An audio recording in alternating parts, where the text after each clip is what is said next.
noite, querida audiência que está aqui acompanhando a gente na Rádio Melodia 87.9, também acompanhando ao vivo na nossa transmissão do YouTube, no canal Melodia Lives. É com muita honra que nós estamos aqui iniciando mais um programa da Rádio AJFMM TV. Está começando mais um programa e com transmissão simultânea pelo YouTube e também pela rádio para todo o Brasil, conscientizando sobre saúde, acolhimento e levando informação. Eu sou Iago Santos e tenho a alegria de estar aqui apresentando mais um programa da rádio AJFMM TV. Estou aqui hoje um programa um pouco mais diferente, né? Porque o nosso querido fundador da associação Joelísio, nem a minha amiga Tainá Oliveira estão presentes devido a complicações da saúde, mas eu estou aqui para poder guiar você em mais um dia, mais um programa sobre saúde e informação e trazendo esperança nessa área tão necessária e tão presente nas nossas vidas, né? Aqui no nosso programa acreditamos que informação salva vidas, por isso, todas as semanas trazemos debates importantes, entrevistas, orientações e temas relevantes sobre saúde, qualidade de vida, direitos dos pacientes e avanços da medicina. A você que nos acompanha pelo YouTube e pelas redes sociais, participe conosco enviando sua mensagem, comentário e compartilhando essa transmissão.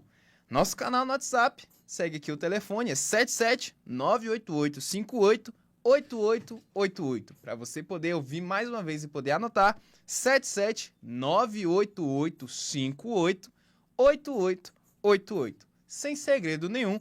E agora, vamos começar mais um programa na AJFMM Rádio TV Saúde e Bem-Estar, um espaço de conhecimento, esperança e transformação social.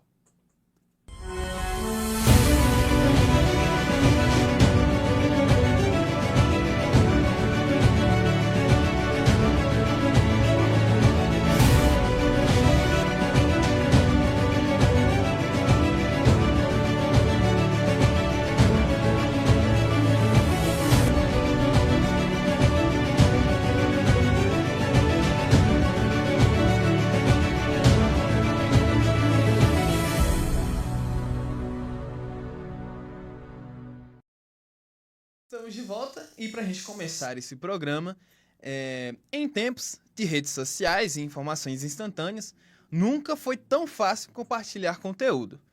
Mas, junto com a velocidade da informação, cresce também um problema perigoso, as fake news na saúde.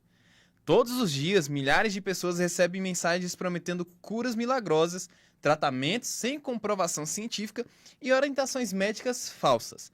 Muitas dessas informações parecem inofensivas, mas podem colocar vidas em risco, principalmente de pacientes oncológicos e pessoas com doenças crônicas, como mieloma múltiplo. A desinformação na saúde pode levar pacientes a abandonarem tratamentos corretos, atrasarem diagnósticos ou utilizarem substâncias perigosas acreditando em falsas promessas divulgadas na internet.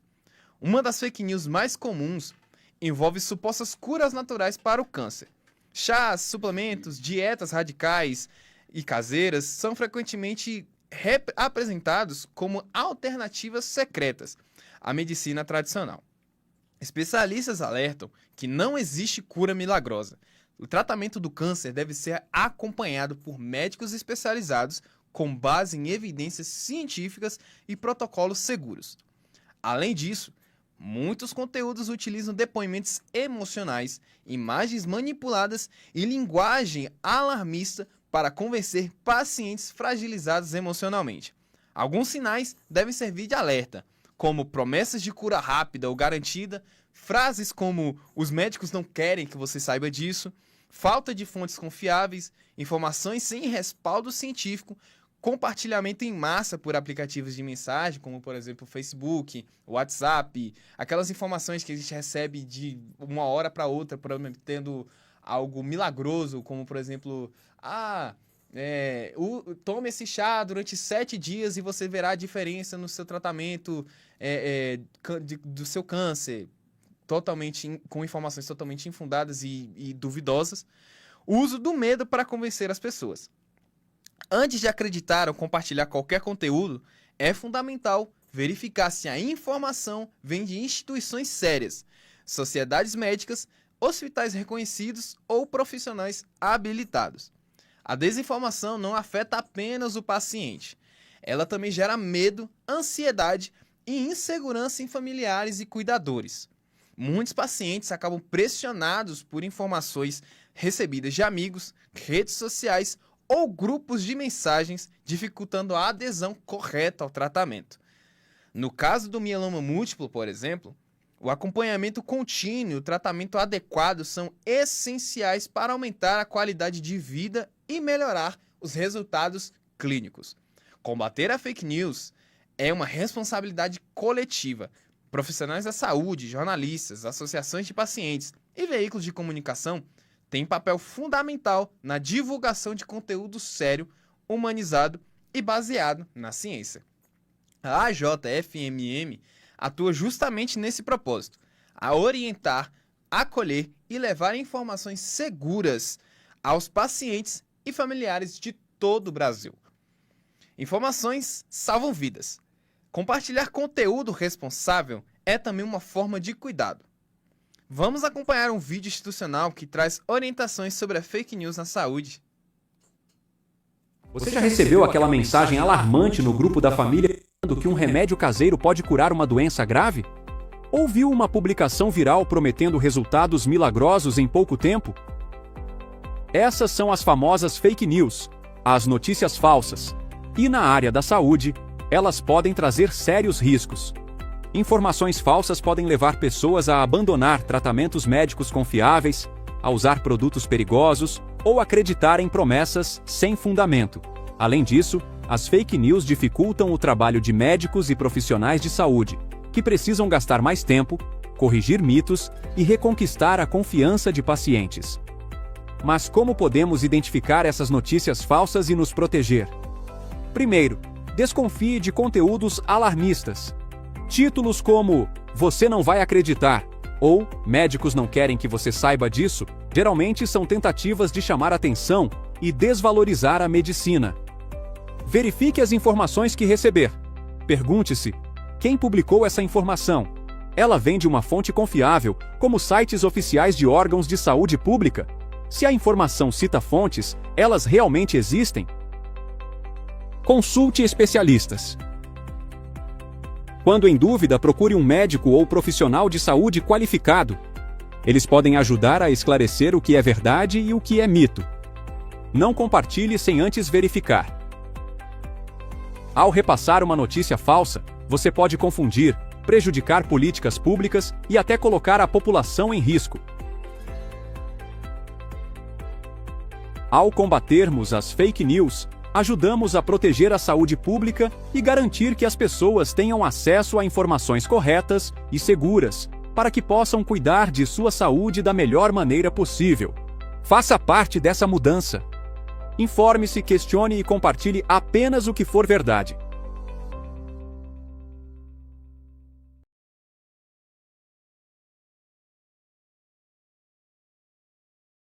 Essa questão das fake news na área da saúde, porque acabam que colocam a profissão do jornalista em jogo, né? Porque muitas vezes a gente vê notícias realmente verídicas, notícias que foram previamente consultadas,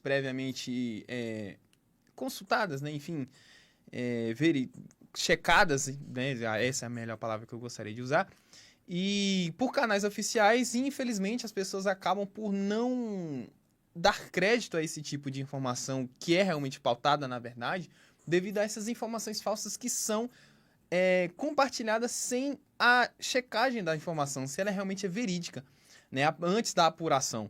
Então, muito importante a gente trazer isso, e um impacto que a gente viu que foi algo muito recente pra gente ainda, né, foi a questão da infodemia, que foi realmente algo que aconteceu durante a pandemia da Covid-19, né? A gente chama de infodemia porque foi uma pandemia de informações, né? A gente soma, né, algumas ações tomadas pela questão da política na época e também ao compartilhamento em massa dessas de informações inverídicas. E acabou que o caos que foi poderia ter sido um pouco menor se as informações compartilhadas não fossem todas ou quase todas inverídicas, né? Como foi compartilhado por muitas pessoas em aplicativos de mensagem, enfim. Então, fica aqui o apelo nosso, né, da AJFMM Rádio e TV, quanto à questão a importância da apuração das informações antes de serem compartilhadas. Então, só reforçando, não acredite em toda a informação que você recebe antes de apurá-las, antes de ver se as fontes realmente são verídicas, se vieram mesmo de um canal responsável de informações, se tem uma fonte realmente que exista, né? Então, e principalmente, né, a parte mais importante, não compartilhe informações que você não sabe se essas informações são realmente verídicas. Tudo bem?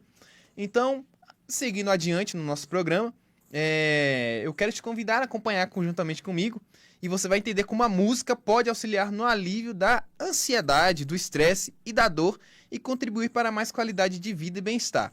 Uma reportagem emocionante e cheia de informação que mostra o poder da música no processo do cuidado humanizado. Os transtornos mentais são classificados pela Organização Mundial da Saúde como condições complexas que não têm uma causa única ou cura definitiva conhecida. Portanto, usam de alternativas terapêuticas ou medicamentosas para o seu tratamento. Dentre esses tratamentos está a musicoterapia, uma prática clínica baseada em evidências que utiliza a música, o som e seus elementos para promover a comunicação, aprendizado e reabilitação. Os elementos que compõem uma música, que são eles o ritmo, melodia e harmonia, são usados para atender desde crianças no espectro autista até idosos com Alzheimer, melhorando a sua qualidade de vida. O musicoterapeuta Wagner Brito fala sobre os efeitos da musicoterapia nos pacientes. Então, a música é uma ferramenta que ela consegue, é a única coisa que consegue de forma simultânea ativar todas as áreas do cérebro. Então, numa sessão de musicoterapia, a gente consegue trabalhar a percepção, a escuta, a atenção, o foco, a concentração. Nós melhoramos a qualidade de vida, o sono do paciente, organizamos rotina, trabalhamos corpo, movimento, lateralidade, consciência corporal, memória, organização. Então, através das atividades musicais, do tocar instrumentos, do canto direcionado, a gente consegue acalmar, relaxar, estabilizar o paciente, diminuir o estresse, organizar em si a vida do paciente para que ele possa viver cada dia mais e melhor. A musicoterapia conta com algumas intervenções. Dentre elas estão a improvisação, onde o paciente cria ritmos ou melodias espontâneas, ajudando a expressar sentimentos difíceis de verbalizar, a audição. O paciente escuta músicas previamente selecionadas para relaxar, estimular memórias ou provocar sensações. A recriação, onde o paciente reproduz canções ou trechos musicais, auxiliando no desenvolvimento motor e cognitivo.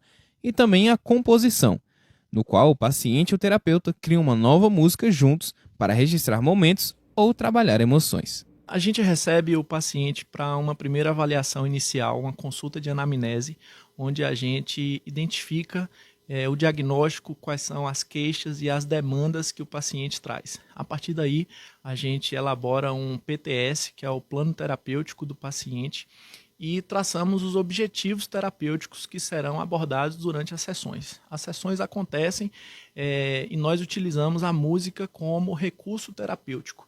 O paciente não precisa necessariamente ter conhecimento musical, esse conhecimento técnico é do musicoterapeuta e a gente tem como principal objetivo trazer melhorias nesse contexto diagnóstico que o paciente apresenta. Além disso, a musicoterapia demonstra sua versatilidade ao atender os mais variados tipos de pacientes. A musicoterapia a gente costuma dizer que é para todos, para quem tem diagnóstico e para quem não tem. Porque o próprio ser humano, ele é um ser musical. Então, mesmo que você não tenha um diagnóstico, que você não tenha uma doença, você pode se beneficiar da musicoterapia para melhorar a sua saúde, a sua qualidade de vida, para diminuir o estresse, ou até mesmo como um hobby, né? Por que não a gente trazer a música num contexto terapêutico que vai te trazer benefícios? Então, como a gente sempre diz, a musicoterapia é para todos.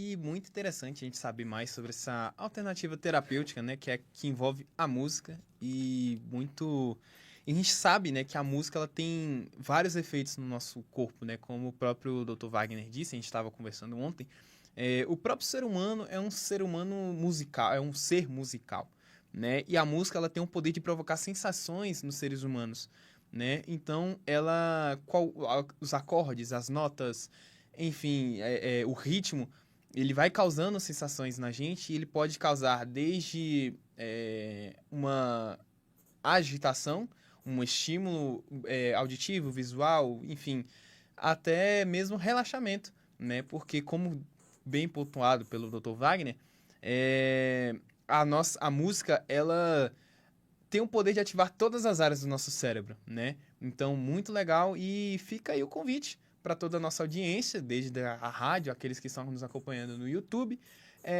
para poderem conhecer mais e quem sabe, né, vocês que possam se submeter a esse tipo de terapia não se descubram como novos musicistas, né? Bom, prosseguindo, vamos mudar um pouco de assunto, vamos falar um pouco sobre cuidados paliativos.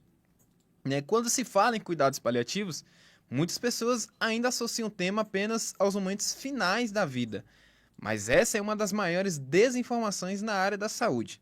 Os cuidados paliativos representam uma abordagem humanizada, focada na qualidade de vida, no controle dos sintomas e no cuidado integral do paciente e da sua família. Eles podem e devem estar presentes desde o diagnóstico de doenças graves, crônicas ou progressivas, como o câncer e o mieloma múltiplo. Nessa edição do programa, teremos um vídeo especial apresentado pela enfermeira paliativista Marta Marcelos, trazendo esclarecimentos importantes sobre o verdadeiro significado dos cuidados paliativos e seus impactos na vida dos pacientes. Segundo especialistas, os cuidados paliativos têm como objetivo aliviar os sofrimentos físicos, emocionais, sociais e espirituais do paciente. Pacientes com doenças crônicas enfrentam desafios físicos e emocionais intensos durante o tratamento. Nesse contexto, a equipe paliativista atua para reduzir o sofrimento e melhorar o bem-estar, respeitando os desejos, valores e necessidades individuais de cada paciente. A presença de profissionais especializados ajuda também os familiares e cuidadores a enfrentarem esse processo com mais segurança, orientação e suporte emocional. Assim como acontece com as fake news da saúde, a falta de informação também prejudica o entendimento sobre cuidados paliativos. Por isso, ampliar esse debate é essencial para que pacientes tenham acesso a um atendimento mais humano e digno. Vem comigo acompanhar esse vídeo.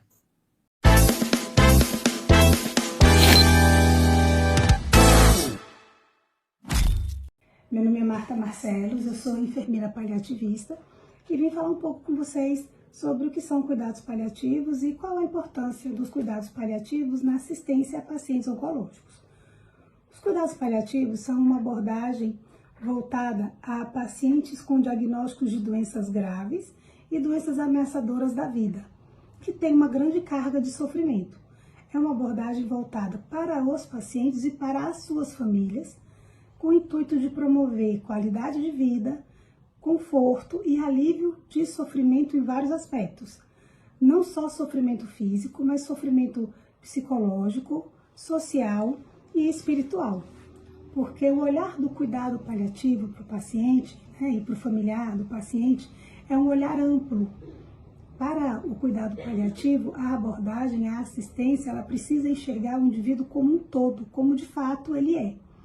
Então, a gente às vezes escuta de que cuidado paliativo é uma assistência quando não tem mais nada para fazer, né? Ou uma assistência para pacientes que estão em fim de vida. Na verdade, o cuidado paliativo ele deve iniciar no diagnóstico dessa doença grave e ameaçadora da vida. e ele passa por várias fases. E a depender de como for o curso dessa progressão de doença, ele passa também pela fase de fim de vida. Só que a fase de fim de vida é um pedacinho muito pequeno da abordagem que o cuidado paliativo consegue, da quantidade, da qualidade de condutas que o cuidado paliativo consegue oferecer, né, para uma gama de pacientes e com doenças em diversas fases também.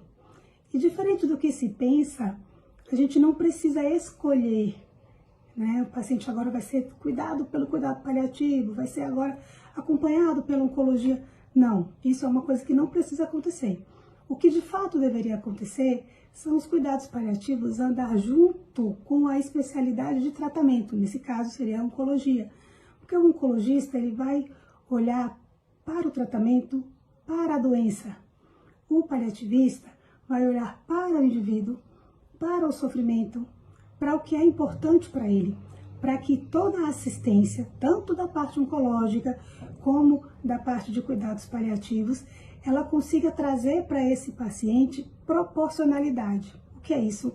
Ele receber um cuidado exatamente da maneira que ele precisa, que tem sentido para ele e que tem uma influência positiva naquela fase daquela doença, tá bom? Eu venho depois pra gente conversar mais sobre outras coisas de cuidados paliativos. Estamos novamente e, bom, pra gente reforçar, né, que a questão do cuidado paliativo não é apenas um cuidado feito apenas no fim da vida, né?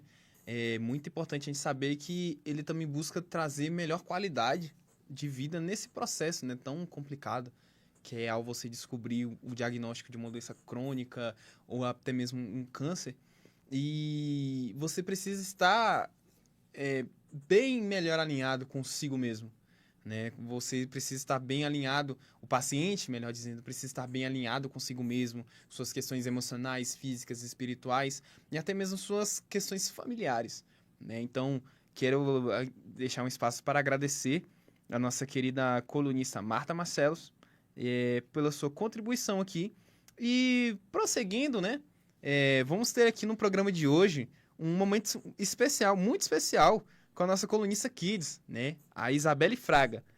Ela preparou um recado cheio de carinho, conscientização e esperança para todos que acompanham a AJFMM Rádio TV. Confira essa participação especial que reforça a importância da informação, da empatia e do cuidado com a saúde e com a vida. Não saia daí, porque a mensagem da Isabelle vai tocar seu coração.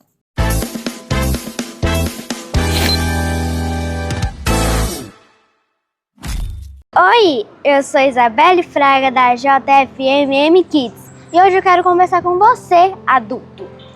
Quando uma criança está passando por dificuldades dentro de casa, principalmente quando alguém está doente, ela sente medo, tristeza e preocupação, mesmo quando fica calada. Às vezes, os adultos acham que esconder tudo é proteger, mas a criança percebe o clima, as conversas baixas, o choro escondido e a mudança na rotina.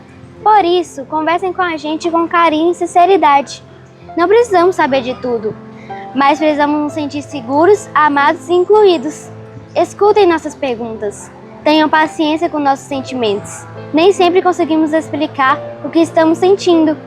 Um abraço, um momento juntos, uma palavra de carinho podem fazer toda a diferença. Criança também precisa de acolhimento emocional, porque quando a família adoece, a criança também precisa de cuidado.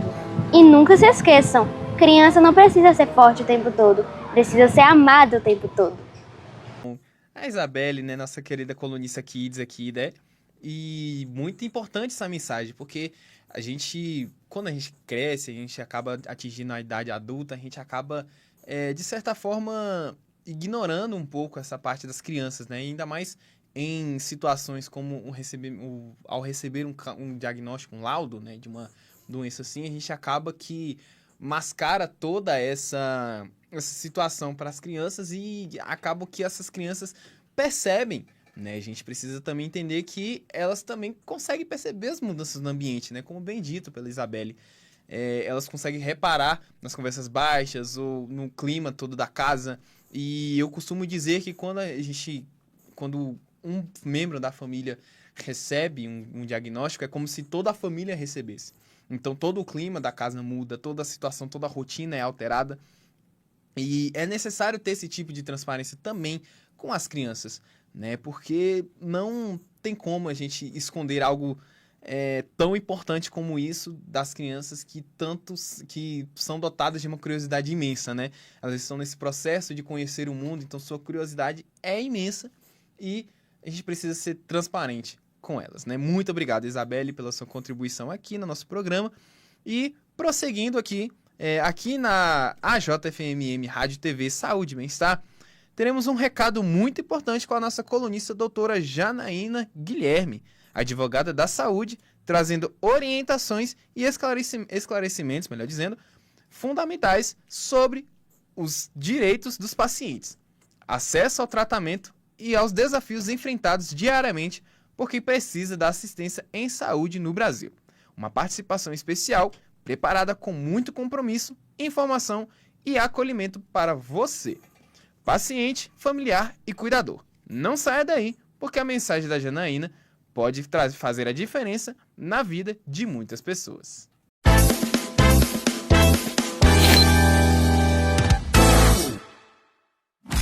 Olá, meus amigos, nós vamos hoje conversar sobre o auxílio-doença.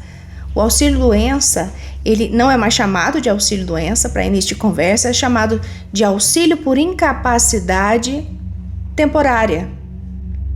Por que por incapacidade temporária?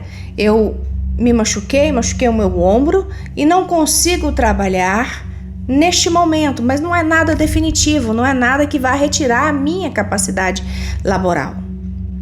No caso dos portadores de câncer, e hoje a conversa é sobre isso, é possível pleitear o auxílio-doença, o auxílio por incapacidade, caso reste comprovada a incapacidade temporária para o trabalho.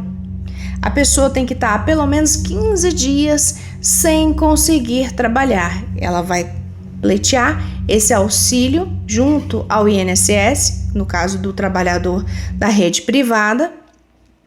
E detalhe muito importante em relação aos portadores de câncer, ela não precisa cumprir carência junto ao INSS exatamente por ser uma pessoa que possui um laudo dizendo que ela tem câncer. O que eu quero dizer com essa carência? Eu, Janaína, se machucar o meu ombro e se for uma empregada privada e precisar desse auxílio, eu preciso estar contribuindo com o INSS por 12 meses de forma ininterrupta. O que quer dizer? Hoje nós estamos no mês de maio, então desde maio de 2025 eu preciso comprovar estar pagando a minha contribuição junto ao INSS. Mas se tratar de uma pessoa que tem câncer e outras doenças mais, ela não precisa cumprir essa exigência. Não há carência para ela. Outro ponto, esse benefício sobre ele não incide imposto de renda. Doutora, quanto que eu vou receber de auxílio-doença? Vai ser feito um cálculo sobre 91% da média dos seus salários que você recebeu ao longo da vida. O auxílio-doença vai ser o resultado desse cálculo, ok? E essa alteração veio aí de 2018 com a reforma previdenciária. Mas e se a minha doença, se ela me incapacitar de forma permanente? Aí sim você pode vir até o INSS ou até o órgão pagador para quem é servidor público, pleitear a aposentadoria, ou de forma direta, ou a conversão do auxílio em aposentadoria. Outro direito de quem possui câncer é levantar o FGTS, o PIS e o PASEP, mas isso é uma conversa que nós vamos ter em outro momento. Espero ter sido útil. Eu sei que tem muita gente que não sabe que possui direito, infelizmente, e tem muita gente também que sabe que possui, mas não sabe como agir. Para quem é trabalhador da rede privada, é preciso ingressar no sítio do meuinss.gov.br, tendo em mãos documentação pessoal, comprovante de endereço, laudo médico, exames, ok? Esse laudo tem que estar claro que a pessoa está incapaz de maneira temporária para o trabalho. Para quem não é da rede privada, é da rede pública, é preciso procurar o seu órgão pagador, Estado de Goiás, Estado de Minas Gerais, né? No caso do Estado de Goiás tem a Goiás Prev. Então, enfim, você precisa ver qual é o órgão que você precisa procurar dentro do seu estado, no caso do servidor público estadual, no caso do servidor público municipal, é preciso também ver qual órgão que é possível fazer esse pedido. Espero ter sido útil. Boa sorte a todos. Muito bem. Doutora Janaína, que trouxe aqui pra gente informações muito valiosas, e pegando um pouco dessa parte final da doutora, essa questão das informações sobre os direitos, né? Infelizmente, isso é uma realidade muito próxima a gente, né? Muito escancarada na nossa realidade hoje em dia, porque nem todos nós sabemos dos direitos que nós realmente temos. A gente sabe um pouco mais sobre os deveres, mas os direitos a gente acaba que não busca saber ou não somos informados corretamente.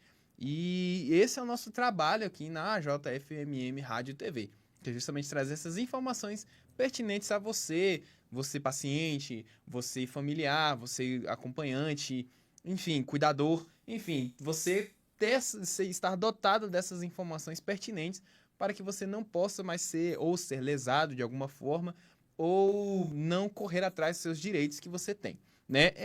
Só relembrando um pouco o que foi dito pela doutora Janaína, o portal de notícia que você precisa, melhor dizendo, o portal governamental que você precisa estar acessando para estar dando entrada nesse auxílio, né? Ou auxílio por incapacidade temporária, ou até mesmo a transição desse auxílio para a aposentadoria por invalidez definitiva.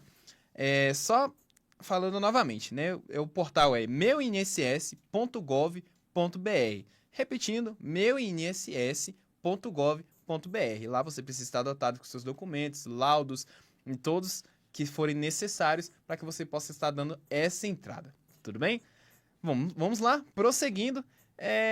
Eu quero te convidar a acompanhar junto comigo uma matéria sobre o CEUAS, o Centro Universitário de Atendimento à Saúde, um espaço de integração, conhecimento e construção coletiva, promovendo ações voltadas ao desenvolvimento humano, saúde, inclusão e participação social. Fique ligado na reportagem a seguir. Localizado dentro do campus da Universidade Estadual do Sudeste da Bahia, o Centro Universitário de Atenção à Saúde, o CEUAS, é um hospital universitário focado em oferecer serviços essenciais à saúde. Desde 2009, o CEUAS atua nas diversas áreas da saúde, sendo mais um ponto onde o cidadão pode ter uma atenção mais acessível e ainda contribuir para a formação de novas referências na profissão. Somente em 2025 foram atendidos cerca de 7.300 pacientes de toda a cidade, desde universitários e funcionários da instituição até a população de Vitória da Conquista. A médica endocrinologista e professora de medicina da UESB, Aimee Teixeira, destaca sobre a importância dos CEUAS em Vitória da Conquista e sobre sua estrutura. Aqui é um ambulatório escola que tem uma abordagem multidisciplinar e multiprofissional. Então, nós temos tanto atendimentos dentro da área médica, área de nutrição, área de enfermagem e psicologia. Essas quatro áreas. Dentro da área médica, tem diversas especialidades. Clínica médica, tanto a clínica geral, quanto gastro, nefro, cardiologia, endocrinologia, neurologia, geriatria, especialidades diretas como oftalmologia, otorrino, pediatria, ginecologia, obstetrícia, psiquiatria, anestesiologia. Aqui também tem um centro de doenças cardiovasculares, que faz alguns exames próprios, né, da cardiologia, como eletrocardiograma e teste ergométrico. E cirurgia geral com ambulatório de pequenos procedimentos também. Então é um campo bem amplo com diversas especialidades. É importante destacar também que alguns passos devem ser seguidos pelos pacientes ao serem atendidos pelo núcleo. Nós temos alguns fluxos de atendimento, começando pela recepção, equipe responsável pelo acolhimento, organização da demanda, dos fluxos dos pacientes em espera, passa pela equipe de enfermagem também, como uma forma de triagem, o primeiro atendimento, e aí vai ser direcionada para aquela equipe que foi realmente a marcação. E aí, dentro de cada setor, ele vai ser atendido, e nos atendimentos sempre haverá ali também acadêmicos juntos, tá? Então, já que aqui é um ambiente escola, é importante a gente frisar que o atendimento é em conjunto com o estudante e o professor responsável. E aí, depois do aquele atendimento, vão ser realizadas as condutas, tanto diagnósticas quanto terapêuticas e possíveis encaminhamentos. Então, nós temos 2 fluxos, né? Então, nós temos o fluxo externo, que os pacientes vêm da central de marcação, por meio do Facilita Saúde, ou por encaminhamento das unidades básicas de saúde, com encaminhamento à solicitação médica. E os pacientes internos, eles vêm de 3 formas. Ou os próprios pacientes sejam cadastrados aqui no SEUAS, ou então os pacientes que são do NAIS, né, o Núcleo de Atenção Integral ao Servidor, e os servidores da própria UESB. Então, esse é o fluxo interno, tendo esses 2 caminhos para conseguirem serem acompanhados aqui com a gente. Estamos de volta e queria primeiramente pedir desculpas por alguns problemas técnicos que nós tivemos aqui, mas estamos aqui de volta e frisando um pouco as informações da doutora Aimi. Como o SEUAS ele tem 2 fluxos, né? O fluxo externo e o fluxo interno. Bom, pelo fluxo externo tem a questão da central de marcação, o Facilita Saúde, né? Onde, por meio de lá, o médico pode encaminhar o paciente até o SEUAS, o Centro de Atendimento, e também pelas unidades básicas de saúde. Bom, e outra coisa que também gostaria de frisar aqui, que o SEUAS, ele também tem um atendimento aberto para toda a população conquistense, e você pode estar entrando em contato com eles de 2 formas. A primeira é você se dirigindo até o campus da UESB, né, que é localizado ali na Estrada Bem Querer, seguindo, você pega a Olívia Flores e segue direto, sentido o Shopping Boulevard. Depois do Boulevard você segue toda a avenida e você chega na UESB e ali você consegue estar entrando de encontro aos SEUAS, que o horário de funcionamento é das 7 horas da manhã até as 18 horas, tá bom? E também tem um telefone para contato, que eu vou estar dizendo aqui, que é o 77-3424-8940. Repetindo, 77-3424-8940. Agora vamos para outra parte do nosso programa, que nós vamos receber uma participação muito especial da nossa colunista Caroline Monteiro, farmacêutica oncológica, trazendo um recado importante para pacientes, familiares, cuidadores e toda a população. Um momento de informação, acolhimento e conscientização sobre os cuidados em saúde, reforçando a importância do acompanhamento humanizado e da atenção ao paciente oncohematológico. Fique conosco pela Melodia FM 87.9 e também pela nossa transmissão simultânea no YouTube e Instagram. Você não pode perder essa mensagem especial, preparada com muito carinho pela nossa colunista Caroline Monteiro.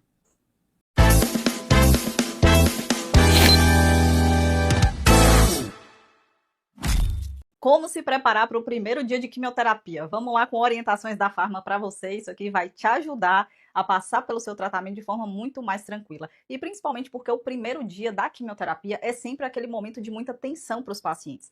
Primeiro que é tudo novo, né? Tudo uma novidade que pode ser assustadora, por sinal, tanto para o paciente como também para a família. Então vamos lá para as principais orientações que você deve se atentar. Organize a sua alimentação desse dia, tá? Independente se você vai tratar pelo SUS ou no privado, os serviços, eles podem variar com relação à oferta da alimentação, dos lanches. Então eu sempre oriento os meus pacientes a se precaver, né, com relação à alimentação. Então, independente do horário que for marcado. Claro que se for pegar o horário ali do almoço, vale a pena você fazer uma marmitinha para o seu almoço, né? Com legumes cozidos, nada que possa estragar e que você possa comer, inclusive, na temperatura ambiente, que você conseguir levar numa bolsinha térmica, né? Legumes cozidos, um franguinho grelhado, um arrozinho integral, um macarrão, né? Enfim, algo do tipo. mas leve a sua refeição. E sim, você pode comer, tá? Tem paciente que acha que tá ali tomando a quimioterapia que não pode comer nada, ou que tem medo de enjoar e de vomitar. Não, não. Inclusive, no dia da quimioterapia, você vai tomar lá no seu serviço um medicamento, quer dizer, vários medicamentos que nós chamamos de pré-medicação, que é justamente para evitar os efeitos colaterais, como os enjoos, né? As náuseas e os vômitos durante a quimioterapia, enquanto ela estiver sendo infundida, né? Então, normalmente, a gente não vê o paciente enjoando, muito menos vomitando nesse dia. Então, leve o seu alimento. Inclusive, você precisa se alimentar bem durante todo o período, né? Às vezes a quimioterapia é muito longa, e no primeiro dia também pode ser um tempo maior que você passe lá, porque a equipe vai falar com você. Você vai ter uma admissão de enfermagem, pode ser que tenha de nutrição, de psicologia, pode ser que tenha da farmácia. Então, vários profissionais vão te abordar e também para te cercar de cuidados nesse momento. Então, leve lanches, barrinha de cereal, água de coco, suco, né, que você goste, enfim, bolachinhas, biscoitinhos, mais leve, né? Então, se cerque dos seus lanchinhos aí, das suas refeições. Outro ponto importante é o acompanhante, alguém que vai poder estar contigo sem hora para sair dali. Então, a pessoa que conseguiu um atestado, que conseguiu um afastamento naquele dia, e sim o seu médico, o serviço de oncologia, ele pode dar o atestado médico, tá? Nesse dia para a pessoa se afastar, sem prejuízo do trabalho dela. Então, é super tranquilo nesse ponto. E alguém que, como eu falei, vai estar lá contigo. Outro ponto importante, que inclusive eu atendi uma paciente essa semana passada, que o marido dela tem moto. E ela ia começar a quimioterapia branca, né, que o pessoal chama de branca, no tratamento do câncer de mama, que é o paclitaxel. E como pré-medicação, um dos medicamentos, a gente usa a difenidramina, que causa muito sono. Então, você não deve voltar de moto, tá? Então, ela já falou assim, nossa, Carol, que bom que você me alertou com relação a isso, porque meu esposo tem moto e a gente já estava pensando em ir de moto. Não, se possível, se você não tem carro, peça um carro por aplicativo, um táxi ou algum amigo, de repente até o seu acompanhante tem, e vai poder te levar, né, e te trazer em segurança, tá? Isso é importantíssimo. E o último ponto é que você tenha os medicamentos já para uso em casa, aquela receitinha que o seu oncologista provavelmente já passou. Se ele não passou, ele vai passar ali naquele dia. Você já pede até para o seu acompanhante, se tiver uma farmácia próxima, já ir providenciando esses medicamentos, tá? É interessante que você tenha todos. Não necessariamente você vai precisar usar, principalmente no primeiro dia, todos. Mas é importante que você tenha em casa um medicamento para dor. Se o protocolo pode causar diarreia, o medicamento que vai estar prescrito ali para diarreia, que é a loperamida. O medicamento protetor gástrico, né, um pantoprazol, um omeprazol, enfim. E outros, e o esquema antiemético, que eu até já gravei vídeo aqui nesse canal. Então já dá o like aqui, curte esse vídeo, tá? Não perde nada, se inscreve por aqui, porque esse canal tem tudo de bom e vai te ajudar na sua jornada. E tem um vídeo aqui onde eu já gravei explicando sobre o esquema antiemético, então depois você vai lá assistir. Então tem esses medicamentos, porque isso vai te trazer um conforto e também uma tranquilidade para você começar esse esquema dos medicamentos que precisam ser feitos logo no dia seguinte, como também se você precisar de alguma coisa, de ter tudo à mão. E eu sou Caroline Soares, eu sou farmacêutica oncológica, então já curte aqui e se inscreve no canal para você não perder nada.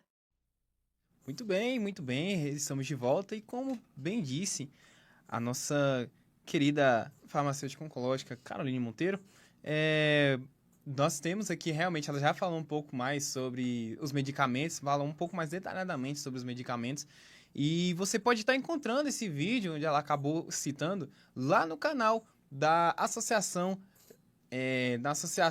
Joelísio Fraga Mieloma Múltiplo. Aqui no YouTube mesmo, é só você colocar AJFMM ou Associação Joelísio Fraga Mieloma Múltiplo e você vai estar encontrando esse vídeo que ela acabou falando juntamente com o nosso último programa onde ela estava presente e os nossos vários outros programas, né, os nossos outros programas que vieram antes desse, para você ter acesso a esse vídeo onde ela falou muito bem sobre os medicamentos e muito interessante. Eu estava hoje pela manhã caminhando com a minha mãe, que também se submeteu ao tratamento quimioterapêutico. E a gente estava justamente conversando sobre isso, sobre a questão dos medicamentos, que são os medicamentos de suporte, né?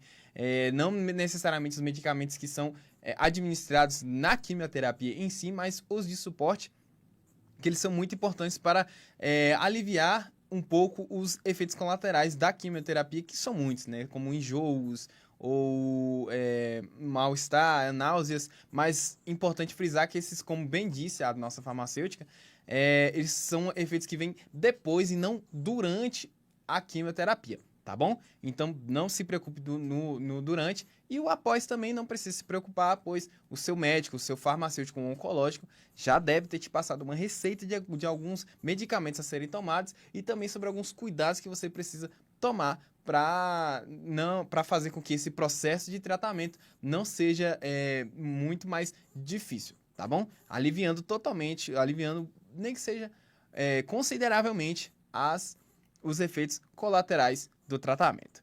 Bom, vamos agora para uma outra etapa e receber também um vídeo que fala sobre os maiores desafios enfrentados pelos pacientes com mieloma múltiplo, as infecções e os riscos à saúde durante o tratamento.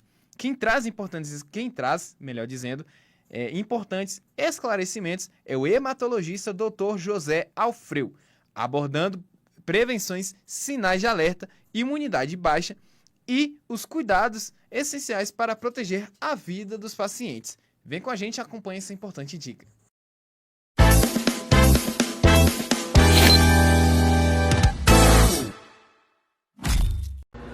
Olá pessoal, hoje eu queria conversar com vocês sobre um tema extremamente importante para quem tem mieloma múltiplo, que são as infecções. Muitas vezes o paciente acredita que o maior problema do mieloma é apenas a recidiva, a progressão da doença. Mas na prática, as infecções são uma das complicações mais importantes durante o tratamento e merecem muita atenção. Isso acontece porque o mieloma afeta diretamente o sistema imunológico.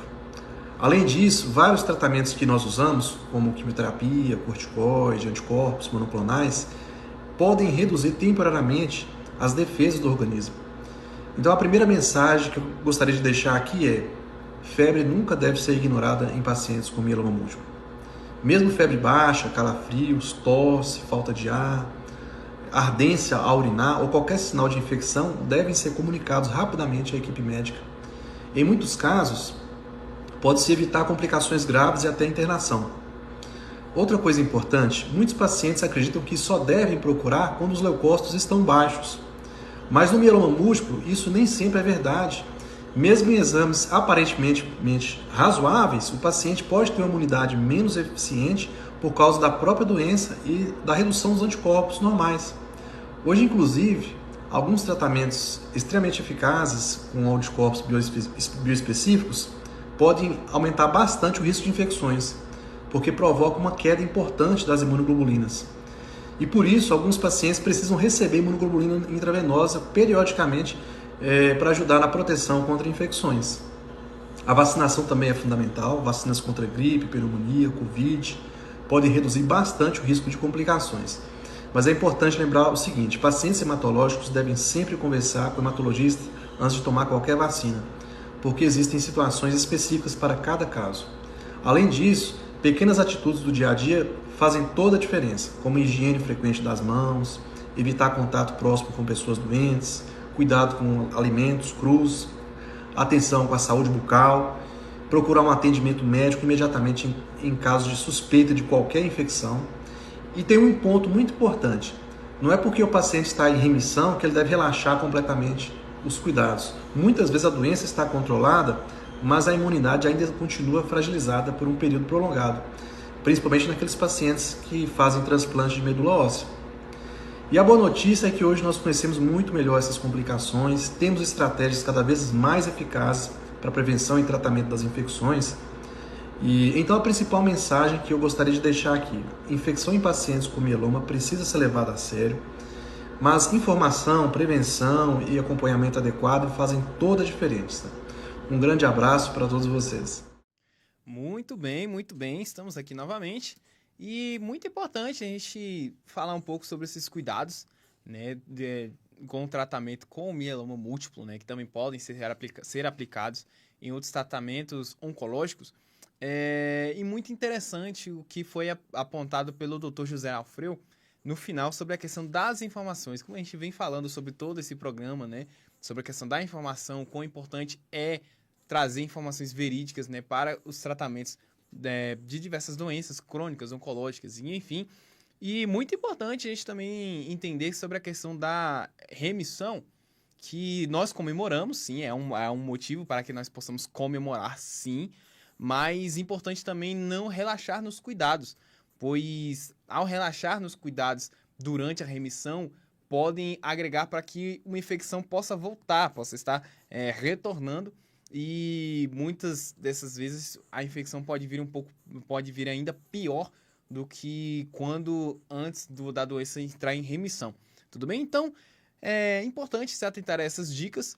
E se você perder algum ponto desse programa, se você pegou o bonde andando, como diz o ditado, você pode estar acessando novamente, como eu disse anteriormente, no nosso canal da Associação Joelizo Fraga Mieloma Múltiplo, aqui no YouTube mesmo, tá bom? Você pode só estar procurando aí e durante essa semana, esse programa vai estar registrado lá com as devidas alterações, devidas edições aqui na pós-produção, porque quando a gente faz tudo ao vivo, né, a gente está submetido a algumas situações, né? Mas vai estar gravado lá e você pode ter acesso a toda essa informação, todas essas informações riquíssimas aqui para a área da saúde, não apenas para pacientes, mas também para acompanhantes, cuidadores e familiares, tudo bem?